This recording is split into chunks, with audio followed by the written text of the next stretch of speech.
Am I the idiot for calling out my sister-in-law's awkward financial and marital situation? This is a long one, so buckle up. I, female 32, am married to Mark, male 37, and we are child-free. This will be relevant later on. My husband and I met right before the pandemic, so I did not get a chance to meet his family until summer of 2021, when we were already engaged. Even though we are different people, my PIL is a really lovely person, so Mark's sister, Ashley, 33 female, is married to John, 47 male. They do not have any kids because John doesn't want any more and has taken steps to ensure this does not happen after they got together, but didn't tell her. He has 3 kids from his first marriage, which ended when he met Ashley 6 years ago. She does not work and relies on her husband for all her expenses, which has been a strain on the relationship. She pretends everything is perfect. My husband and I are both hard workers and savers. We're not cheap, but we budget everything, and we spend money thoughtfully. We were in very similar financial situations when we met and decided to share finances rather than worry about splitting everything. We go out to dinner once a week and travel 3 to 4 times a year because we have the means. Last weekend, my in-laws and Ashley, along with my family, came to our place for the Super Bowl. My family is close by, but Mark's is a plane ride away, so they were staying with us. We live in a high cost of living city in the northeast of the U.S., so we have a smaller place, but we own it. My in-laws took our guest room, which doubles as an office, and we put my sister-in-law in our spare space, which is an oversized closet I use as a reading room. From the moment they arrived on Friday, my sister-in-law was making negative comments about our lifestyle/things. She commented about her not having her own bedroom/bathroom, our building the view, my clothes, not designer, our travel plans, our lack of children, only having 1 car instead of 2, the alcohol we provided, and the place we picked for dinner. She pretty much had something negative to say about everything. It came to a head during halftime when Rihanna was performing. My brother asked which country she was from, because he forgot, and my sister-in-law said street. Martin and I laughed and said no, Barbados, then she knows because she and her husband own a home in Smartin, and I wouldn't know because we don't travel. I finally snapped and said she should ask her husband, since he is actually the one that owns the home, just like everything she has. This is where I may have been the idiot. I asked her just how ironclad her prenup was. It is very secure and is an issue in her marriage, and then questioned her about her timeline on children. She got really flustered and then spent the second half of the game in her room. The rest of the night was a little awkward, but no one said anything to me. I said goodbye to my PIL before I went to work on Monday, but my sister-in-law was still sleeping. My husband thinks I was a little harsh, but that she had it coming, and my parents just thought it was out of character for me. My sister-in-law was pissed the whole trip home. ETA, I just want to be clear that my sister-in-law was loudly negative to anyone that would listen, including our friends who met up with us on Friday, family dinner on Saturday, and in front of my family on Sunday. Update. I called my sister-in-law today and we talked. She came at me hard and I let her. When she was done, I apologized for my swipes about children and her prenup, and then explained that she spent the entire weekend taking swipes at both my husband and I while she was an uninvited guest in our home. She was mad at first, but eventually apologized. She did not really acknowledge what she was apologizing for, but it's a start. Due to the character limit, I did not include how our relationship started, which has a lot to do with how I respond to her. She did not know anything about me when my husband and I met, and I know he doesn't share much information about our lives with her, so she made a lot of assumptions. I did tell her she needs to cut the crap if she wants to be a part of our lives. Also, everything I know about her life, she told me herself. During the actual lockdowns, we did a few Zoom calls with her early on, and she told me all about her life. None of what I threw back at her was a secret to anyone in the room, since it was her parents, brother, and my parents and brother. My family knows all about her marriage because she told them, not me. I was wrong to use it against her, and I plan to make an attempt to work on our relationship moving forward. Finally, I called my in-laws and apologized to them as well. My mother-in-law was a little hurt by the way I went after her daughter, but my father-in-law pointed out to her that my sister-in-law was not only being awful to me but to their son as well, and it would be better if they just don't pick a side in any of this. I invited them to come again, but asked that they come alone now that they know how to navigate the airports and flights. Not the idiot. Play stupid games, win stupid prizes. I just don't get why those with glass homes always throw the first stone. Everyone sucks here. Her for obvious reasons. You went much further than you needed to put her in her place. By all means, tell her to keep her jabs and negs to herself. By all means, point out that her finances are not hers. But the marriage and pregnancy stuff was just malicious. You went past slapping down her comment and just went to town on her generally. No need. Not the idiot. You don't have to put up with someone insulting you like this in your own home. People should be called out for the idiot poop they say, and that's what you did. Maybe she should think twice about being rude to you. Should she have held her tongue? Let me know in the comments. Now. Am I the idiot for not telling my husband about all my reward points cards? I, female 29, have been married to my husband, male 30, for 9 years. I am a stay-at-home mom with 4 beautiful children under 10. My husband makes $150 plus a year, but decides where every dollar and cent goes. 50% to day-to-day expenses, 25% to the children's education savings, 10% to family savings, 7.5% to his personal spending, and 7.5% to my personal spending. Any bonus he makes or money back from taxes goes immediately into retirement. Doing it this way leaves us no money for vacations or big trips.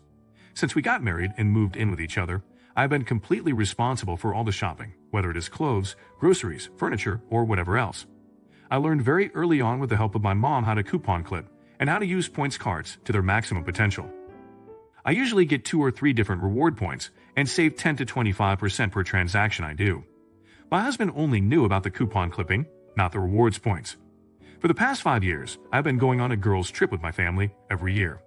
I've been telling my husband that my sisters, sister-in-laws, mom and grandma have been paying for me to go since I can't afford it. But in reality, I have been using the rewards points to pay for the ticket, using rewards to pay for our groceries, and using my difference to pay off my credit cards so that I'm able to go on the trip. This year, my brothers, brother-in-laws, father and grandfather decided to do their own boys' trip and invited my husband.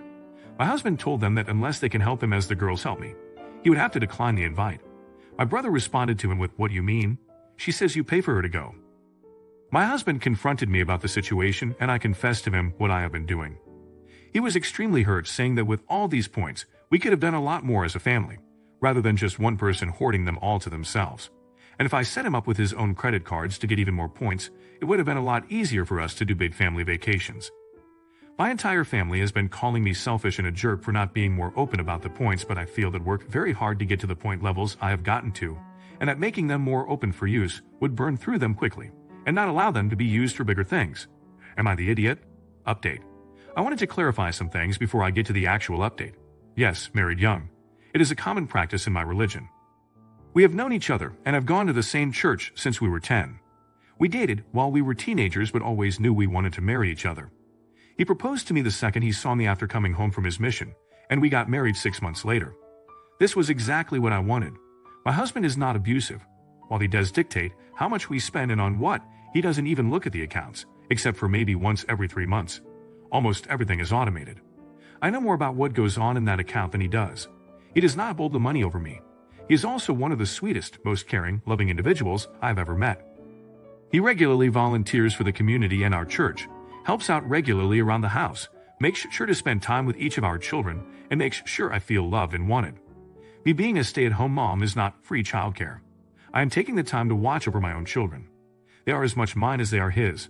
Saying it is free childcare would be like calling my husband a free gardener every time he mows the lawns or calling me a free maid every time I clean the house. I agreed to the budget early on. It seemed like a good plan, and we agreed that it would change and grow as our family does and he moves on in his career. Now onto the update. If I filter to all the "he is abusive" posts out of the rating, it is clear that I am the jerk. I honestly don't know why I lied about it in the beginning, but I know I carried on the lie because of the shame and fear of disappointing or hurting him.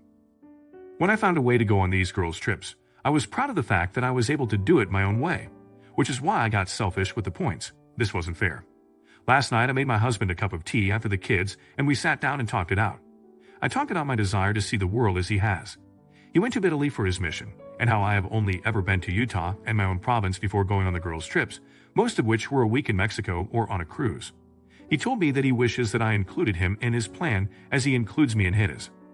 He was hurt that I felt I had to hide the cards or how I am paying for these vacations. He also told me that next year his boss is planning to retire, and he is the next in line for succession. The position would give him more vacation, a larger bonus, and a $50,000 per year pay increase. They have just been talking about it this week, and he was waiting for the weekend to tell me. He is happy with our budget the way it is, and with this pay increase, we could use the entirety of it for family vacations. With the addition of the points that he will now help me get, we could probably go on 2 big trips a year. This made me feel a lot better about the future. So this weekend, thanks to someone who posted that I could be doing better, we are modifying my points gathering, applying for some new cards for him, and planning our first real vacation as a family for next year. I cried when I read a lot of the posts. I felt a lot of shame for how I behaved, but I also felt very sad that anyone could think my husband was abusive. Please ask for more clarification before jumping straight to the "he's abusive, leave him or prepare for him to leave you." Not everyone is like that. You're the idiot for lying for 9 years about this, but it sounds like this is not an equitable relationship. If you don't get a say in where the money goes, you are not being treated as an equal partner in this relationship. Sounds to me like marriage counseling ought to be budgeted in. NTA, maybe it'd have been better had you been upfront about it, but getting those rewards takes a lot of effort, and you're the one doing it. You shouldn't feel obligated to share them, but shouldn't guard them to the point of causing fights. Is their relationship doomed? Let me know in the comments. Now, am I the idiot for telling my brother to pick his kids up from mine at 10 p.m.? I, male 23, got an apartment with my girlfriend since sophomore year. We have fully furnished the house and decorated it. There are 3 bedrooms, one is our room, guest room, and our office workspace area. My older brother, male 30, has 2 children, male 3 and female 6. I love them, but they are a pain in the bum most of the time. My niece and nephew were staying at my house 2 nights ago, and when my brother and his wife dropped them off, they brought paints with them. We told them that they have to do it on the dinner table with clear wrapping paper. When it was time for their bedtime, we tucked them into bed and me and my girlfriend watched a show in our room. After 10 minutes of putting them to bed, we heard giggling, so I got up to check while my girlfriend stayed in bed. They were painting on the white walls. I was livid. They also got it on the sheets and the floor. I yelled at them, and they started crying.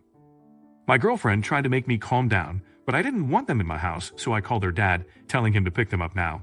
He came in his dressing gown, telling what time do you call this? I showed him the mess, and he put the blame on me. I told him if he controlled his kids, once in a while none of this would happen. He wanted me to apologize for yelling at them. I told him to get the frick out of my house.